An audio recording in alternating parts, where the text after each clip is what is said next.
আমার লাইফে এমন কখনো হয় নাই যে আমার মা একটা ড্রেস চুজ করে দিবে আমাকে, আমি ওই ড্রেসটা পরবো। অনেক মাকে দেখি তার বাচ্চাকে ভাত খাওয়াই দিচ্ছে, আমার কখনো ওরকম ফিল হয় নাই বা কখনো আমি এরকম মনে করি নাই যে আমার মা যদি থাকতো, আমারও তো আমার মা ভাত খাওয়াই দিত। আমি কখনো বলতে পারি নাই যে মা আমি তোমাকে অনেক বেশি ভালোবাসি, আমি কখনো মাকে জড়াই ধরি নাই। এই আফসোস গুলো কেন জানি না আমাকে বারবার আমার ভিতরটা একেবারে শেষ করে দেয়। এই যে যত বড় হচ্ছি মানুষের প্রবলেম আসে না লাইফে, কিন্তু ওই প্রবলেম গুলো যখন ফেস করি মনে হয় যে মা থাকলে হয়তো প্রবলেম গুলো শেয়ার করলে প্রবলেম গুলো উনি সলভ করতো।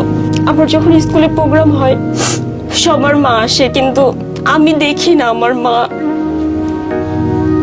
আমি তখন ফিল করি আসলে লাইফে মা শব্দটা খুবই ছোট, কিন্তু লাইফে অনেক দরকার।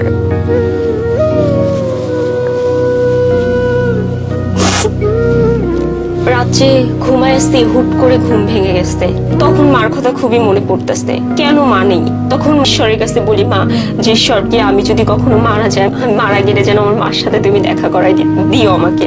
মা থাকলে হয়তো বা জীবনটা আমার সুন্দর হইতো।